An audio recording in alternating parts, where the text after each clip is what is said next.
కూడా మనం ఒకసారి చూస్తే ఇవన్నీ ఒక ఎత్తు అయితే ఈరోజు అన్ని దేశాలు కూడా సఫర్ అయ్యే పరిస్థితి వస్తున్నాయి. జనాభా లేదు, ఏఐ ఉంది, లేకపోతే టెక్నాలజీ ఉంది, దాన్ని ఆపరేట్ చేసే మనుషులు కూడా లేని పరిస్థితి వస్తుంది.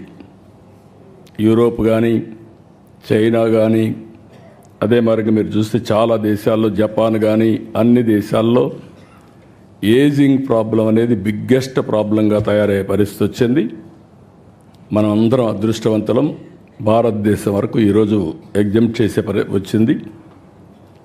ఏదైతే ఐఎమ్ వెరీ ప్రౌడ్, నేను ముందుకు కూడా చెప్పాను. ఒకసారి నిర్మలా సీతారామన్ గారు చూసినప్పుడు ఆవిడ యొక్క ప్రస్థానం, వెంకటేశ్వరరావు గారు చరిత్ర రాస్తున్నారు, పక్కనుండే నిర్మలా సీతారామన్ గారు చరిత్ర సృష్టించడానికి శ్రీకారం చుట్టారు. ఇది ఒకసారి మనం చూసినప్పుడు, వారి ప్రస్తావాన్ని చూసినప్పుడు, ప్రయాణం చూసినప్పుడు నాకు అనిపిస్తుంది, నేను ఎప్పుడూ చెప్పేవాడిని, మగవాళ్ళ కంటే మహిళలు బాగా సమర్థవంతంగా పనిచేస్తారని. మా వెంకటేశ్వర గారు చాట్ జీపీటీ కొట్టి ఆయన పుస్తకం ఏ విధంగా ఉంది రేటింగ్, అది వాస్తవం. మీరు కూడా చాట్ జీపీటీ కొడితే మగవాళ్ళు ఇంటెలిజెంటా ఆడవాళ్ళు ఇంటెలిజెంటా అని కొడితే ఆడవాళ్ళు ఇంటెలిజెంట్ అని వస్తుంది. దానికి కారణం మగవాళ్ళకి లెఫ్ట్ బ్రెయిన్ పనిచేస్తే ఆడవాళ్ళకి రైట్ బ్రెయిన్ పనిచేస్తుంది. ఇది there is a scientific evidence. నాకు డౌట్ వచ్చి మా ఆఫీసులో అడిగితే మా వాళ్ళు కూడా అదే చెప్పే పరిస్థితి వచ్చారు. ఇప్పుడు వారిని చూసిన తర్వాత, నిర్మలా సీతారామన్ గారిని చూసిన తర్వాత, మదురైలో సావిత్రి నారాయణ్ ఒక మన మారిగానే ఒక సాధారణ కుటుంబం. అక్కడ ప్రాథమిక విద్య మదురైలో చేయడం, తిరుచిరాపల్లిలో ఆర్థిక శాస్త్రంలో అండర్ గ్రాడ్యుయేట్ చేయడం, ఢిల్లీ జేఎన్టీలో ఆర్థిక శాస్త్ర డిగ్రీ తీసుకోవడం, లండన్ స్కూల్ ఆఫ్ ఎకనామిక్స్లో వెళ్ళి పీజీ చేయడం, అక్కడి నుంచి ప్రైస్ వాటర్ కూపర్స్లో పనిచేయడం కన్సల్టెంట్గా, ఐక్యరాజ్య సమితిలో పనిచేయడం, ఇండో బ్రిటిష్ సొసైటీ కూడా పనిచేయడం. ఇదంతా కూడా వారు ఆర్థిక మంత్రిగా పనిచేయడానికి ఎంతో ఉపయోగపడింది. ఆ ఎక్స్పీరియన్స్ కానీ, ఆ ఎక్స్పోజర్ కానీ ఈ దేశ అభివృద్ధికి ఈరోజు ఉపయోగపడతా ఉంది. అదే సమయంలో 2008 నేషనల్ స్పోక్స్ పర్సన్గా బీజేపీ ఎంపిక చేయడం. అక్కడి నుంచి మనం చూస్తే మోడీ గారి యొక్క విశిష్టత, రైట్ పర్సన్ని సెలెక్ట్ చేయడంలో నిర్మలా సీతారామన్ గారిని 2014లో పికప్ చేశారు. నాకు కూడా చాలా సంతోషం. 2014లో మొదటిసారి వారి ప్రస్థానం రాజకీయంగా ఎంపీ అయింది. ఆంధ్రప్రదేశ్ నుంచి అయ్యారు రాజ్యసభలో. అక్కడి నుంచి ప్రారంభమైంది. ప్రారంభమైన తర్వాత ఫస్ట్ టైం అయితే కామర్స్ అండ్ ఇండస్ట్రీస్ మినిస్టర్గా పనిచేశారు. 10 ఏళ్ళు ఫస్ట్ టైం డిఫెన్స్ మినిస్టర్గా, మొట్టమొదటిసారి అనుకుంటే ఇది కూడా రక్షణ మంత్రిగా పనిచేయడం, మహిళ పనిచేయడం ఫస్ట్ ఆఫ్ ఇట్స్ కైండ్. అక్కడి నుంచి 19లో కేంద్ర మంత్రిగా ఫైనాన్స్ ఛార్జ్ తీసుకున్నారు. అంటే 145 కోట్ల మందిని సమర్థవంతంగా నడిపించడంలో, అందరి జీవితాల్లో వెలుగు రావడంలో నరేంద్ర మోడీ గారు ఏ ఆశయాలు అయితే పెట్టుకున్నారో ఆ ఆశయాల్ని అమలు చేసే దాంట్లో ఒక డిసిప్లిన్గా ముందుకు పోతున్నారు. ఓసారి కొంచెం కటువుగా కూడా ఉంటారు, అవసరం కూడా. ఫైనాన్స్ ఇప్పుడు మామూలుగా గవర్నమెంట్లో చూస్తే అందరికంటే ఎవరు గట్టిగా ఉంటారంటే, నెగిటివ్గా కూడా ఉంటారంటే ఫైనాన్స్ డిపార్ట్మెంట్ ఉంటుంది. ఒకప్పుడు వారసత్వంగా వచ్చేది. స్టేట్ గవర్నమెంట్స్లో కూడా మోస్ట్ అన్పాపులర్ సెక్రటరీ ఎవరంటే finance secretary. Most hatred person కూడా. కానీ ఈరోజు ప్రజలందరూ మెచ్చుకునే ఫైనాన్స్ మినిస్టర్గా నిర్మలా సీతారామన్ గారు ఈరోజు కార్యక్రమాలు చేపట్టారు. 8వ బడ్జెట్ ప్రవేశపెట్టారు. నరేంద్ర మోడీ గారి నాయకత్వంలో 10వ స్థానంలో ఉన్న ఆర్థిక వ్యవస్థ 5వ స్థానానికి వచ్చాం. I'm wishing her all the best, excellent work. ఇప్పుడు అతిపెద్ద ఆర్థిక వ్యవస్థ 3వ ఆర్థిక వ్యవస్థగా మనం రాబోతున్నాం. దానికి మనం అందరం గర్వపడాలి. మీరందరూ కూడా గట్టిగా చప్పట్లు కొట్టి అభినందించాల్సిన అవసరం ఉంది, రికగ్నైజ్ చేయాల్సిన అవసరం కూడా ఉంది.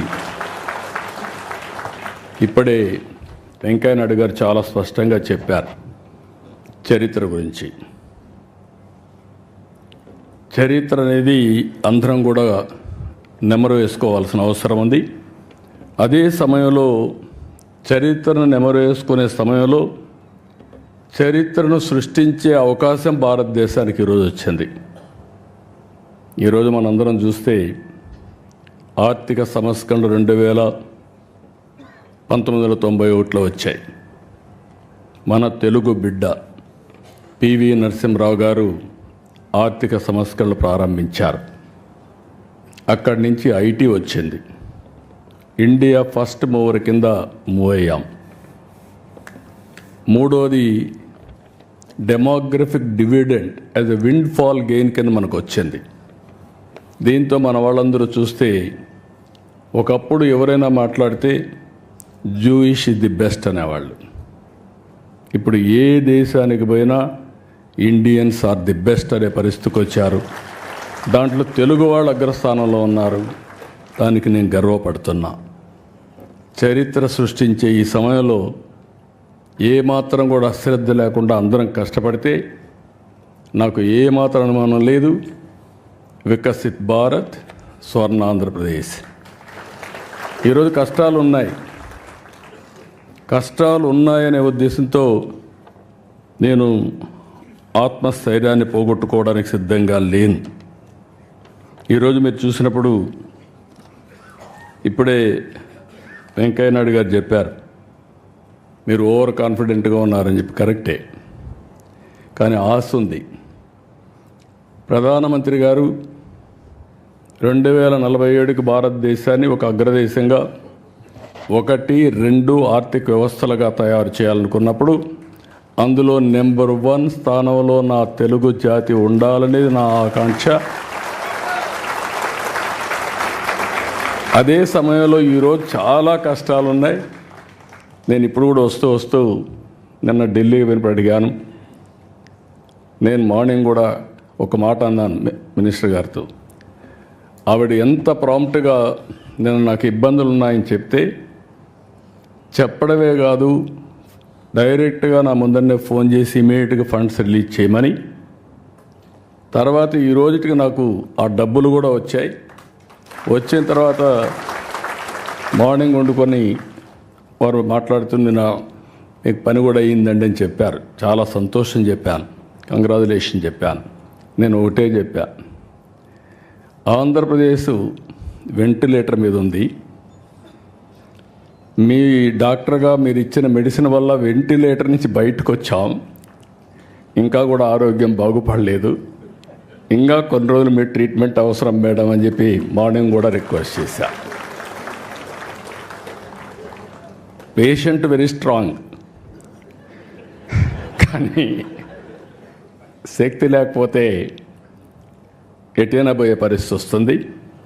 ఆ సరైన సమయంలో అటు ప్రధానమంత్రి గారు కానీ, కేంద్రంలో ఉండే మంత్రులు కానీ, ప్రత్యేకంగా ఫైనాన్స్ మినిస్టర్ గారు పూర్తిగా సహకరిస్తున్నారు.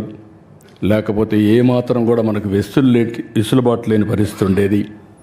అలాంటిది ఈరోజు మనస్ఫూర్తిగా మీ అందరి తరపున కూడా అభినందిస్తూ, కానీ ఆ శక్తి కూడా మనకు ఉండేది. మీరు చూస్తే 25 సంవత్సరాలు ఐటీ నేర్చుకొని ఈరోజు ప్రపంచమంతా వెళ్ళి ప్రపంచంలో అన్ని దేశాల కంటే మన వాళ్ళు ఎక్కువ తలసరి ఆదాయం సంపాదిస్తున్నారంటే అది తెలుగు వారికి ఉండే శక్తి, సామర్థ్యం, పట్టుదల అని చెప్పి కూడా నేను మీకు తెలియజేస్తున్నా. ఇలాంటివన్నీ చూసినప్పుడు మళ్ళీ ఒకసారి